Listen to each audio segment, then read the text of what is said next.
ISKCON এতটাই উগ্রবাদী যে প্রতিষ্ঠার মাত্র 4 বছরের মাথায় সিঙ্গাপুরের মতো একটি শান্তিপূর্ণ দেশে তাদেরকে নিষিদ্ধ করা হয় এবং এখন পর্যন্ত তারা সেখানে নিষিদ্ধ।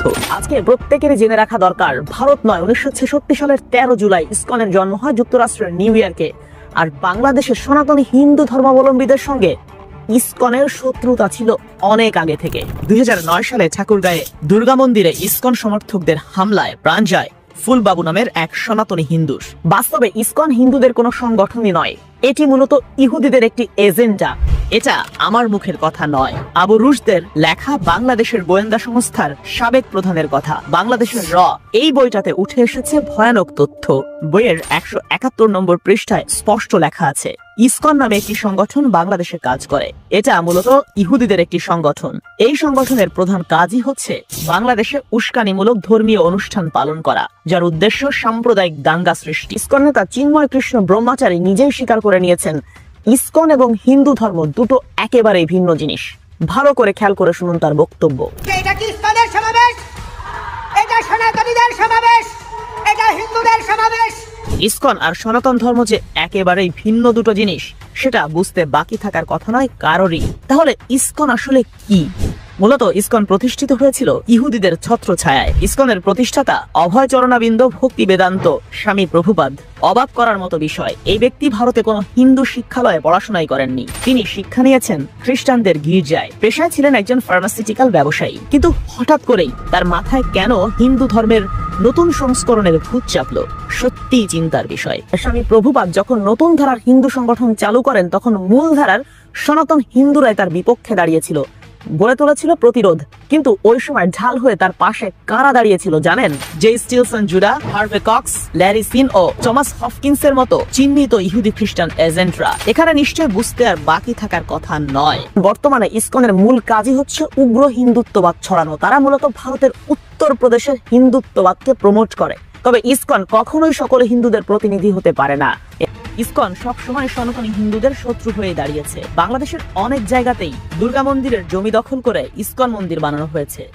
11 অক্টোবর 2021 ইনকিলাব পত্রিকার হেডলাইন, ইসকন সনাতন দ্বন্দ্ব চরমে, ঠাকুরগাঁয়ে মন্দিরে 144 ধারা জারি। ঘটনার প্রেক্ষাপট শুনলে আপনি আটকে উঠবেন। ঠাকুরগাঁয়ে শ্রী শ্রী রসিক রায় জিউ মন্দিরে জমির দখল নিয়ে হিন্দু ধর্মের সনাতন ও ইসকন অনুসারীদের মধ্যে দীর্ঘদিন ধরেই বিরোধ চলে আসছিল।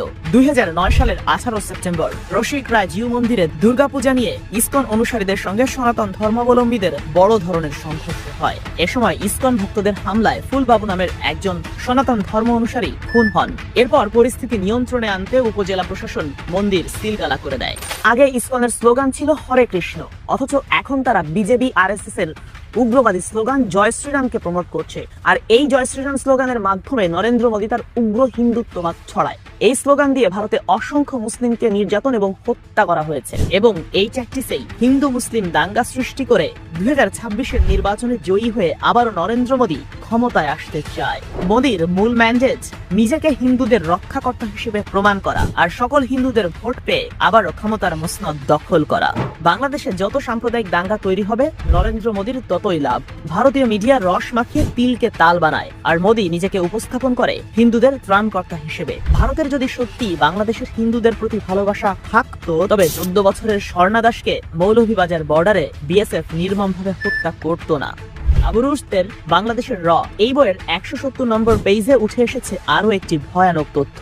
ভারতীয় গোয়েন্দা সংস্থার পরিকল্পনা অনুযায়ী বাংলাদেশের সংখ্যালঘুদের বিভিন্ন নামের সংগঠন বঙ্গভূমি আন্দোলনের সাথে জড়িত। এসব সংগঠনের সাথে ভারতের বিজেপি, বিশ্ব হিন্দু পরিষদ, শিবসেনা, বজরঙ্গ সহ অনেক নানা চরম সাম্প্রদায়িক সংগঠনের ঘনিষ্ঠ যোগাযোগ রয়েছে। এক এক ট্যাকটিসে চট্টগ্রামকে বাংলাদেশ থেকে আলাদা করতে চায় ভারত। সরাসরি ভারত কখনোই আক্রমণ করবে না। ভারত যদি আক্রমণ করে, তবে বাংলাদেশের সেনাবাহিনীও চুপ করে বসে থাকবে না। এক পর্যায়ে হয়তো বাংলাদেশের সৈন্যরা হেরেও যাবে, তবে ইন্ডিয়ার ক্ষয়ক্ষতি একেবারে কম হবে না। এমনিতেই বছরের পর বছর ধরে পাকিস্তানের সাথে সংঘর্ষ লেগে আছে ভারতের। এদিকে চীনের সঙ্গে সীমান্তে মাঝে মধ্যেই গোলাগুলি বাঁধে। অভ্যন্তরে আবার রয়েছে বিচ্ছিন্নতাবাদী সংগঠন, একদিকে 7 সিস্টার, অন্যদিকে কাশ্মীর। এই কাশ্মীর 7 সিস্টার পাকিস্তান আর চীন সামলাতে ভারতীয় সৈন্যদের সারা বছর ব্যস্ত থাকতে হয়। সেখানে নতুন করে কখনোই বাংলাদেশের সঙ্গে যুদ্ধে যাওয়ার চিন্তাও করবে না ভারত। অসম বা ত্রিপুরায় কোনো জিনিস ভারতের এক প্রান্ত থেকে আরেক প্রান্তে কোনো জিনিস জাহাজ করে আনতে গেলে অনেক টাকা দিতে হয়। চট্টগ্রাম যদি ভারতের অংশ হয়ে যায়, তাহলে এই যে ডিস্টেন্স, সেই ডিস্টেন্সটা একদম মিটে যাবে। আপনি বলতেই পারেন রিপাবলিক বাংলাকে কেউ গোনায় ধরে না, কিন্তু আনন্দবাজার মূলত আমাদের পার্বত্য অঞ্চল নিয়ে ভারতের প্ল্যান আছে বহু আগে থেকেই। এজন্য শেখ হাসিনার পতনের ঠিক 1.5 মাস পর আমাদের পাহাড় যখন উত্তাল, তখন আনন্দবাজার ঠিক এভাবেই সংবাদ প্রকাশ করে। সেনা শাসক জিয়াউর রহমানের আমলে প্রায় 50,000 সমতলের মানুষকে পাহাড়ে বসতি গড়ে দেয়া হয়। শেল্টার নামে পরিচিত সেই জনগোষ্ঠী আজ সংখ্যায় বহু গুণ বেড়ে চাকমা ও অন্যান্য জাতিদের অস্তিত্বের সংকটে ফেলে দিয়েছে। অথচ আরেক পাহাড়ি মাইকেল চাকমা যখন 5 বছর পর আওয়ামী লীগের আয়নাঘর থেকে বের হলো, তখন তাকে নিয়ে কোনো সংবাদ নেই আনন্দবাজারে। এই হচ্ছে কলকাতার বিখ্যাত পত্রিকায় আমাদের পাহাড়িদের প্রতি দরদ। এবার চিন্ময়কে মূলত গ্রেপ্তার করা হয়েছে বাংলাদেশের জাতীয় পতাকা অবমাননা করার জন্য। অথচ ভারত এটাকে সম্পূর্ণ সাম্প্রদায়িক গ্রেপ্তার বলে দেখাচ্ছে। তাদের মিডিয়ার মাধ্যমে সারা বিশ্বে প্রকাশ করছে যে হিন্দু নেতাকে গ্রেপ্তার করা হয়েছে বাংলাদেশে। আসল বিষয়টা কি তাই? চট্টগ্রামের উপর ভারতের টার্গেট যে আগে থেকেই, তার একটা প্রমাণ আমি দিচ্ছি। 2019 সালের জুলাইয়ের ঘটনা। ফুড ফর লাইফ কর্মসূচির আড়ালে নগরীর প্রায় 30টি স্কুলের শিক্ষার্থীদের মাঝে প্রসাদ বিতরণ করা হয়। ইসকন কর্মীদের শেখানো মতে কোমলমতি শিক্ষার্থীরা হরে কৃষ্ণ হরে রাম মন্ত্র পাঠ করে এ প্রসাদ গ্রহণ করে। শ্লোক মন্ত্র পাঠের মাধ্যমে মুসলিম সহ বিভিন্ন ধর্মের কোমলমতি শিক্ষার্থীদের প্রসাদ গ্রহণে উৎসাহিত করায় অনেক শিক্ষার্থী তা গ্রহণে অস্বীকৃত হয়। বুঝতে পারছেন কিভাবে ইসকনের বীজ বাংলাদেশে ছড়ানো হয়েছে?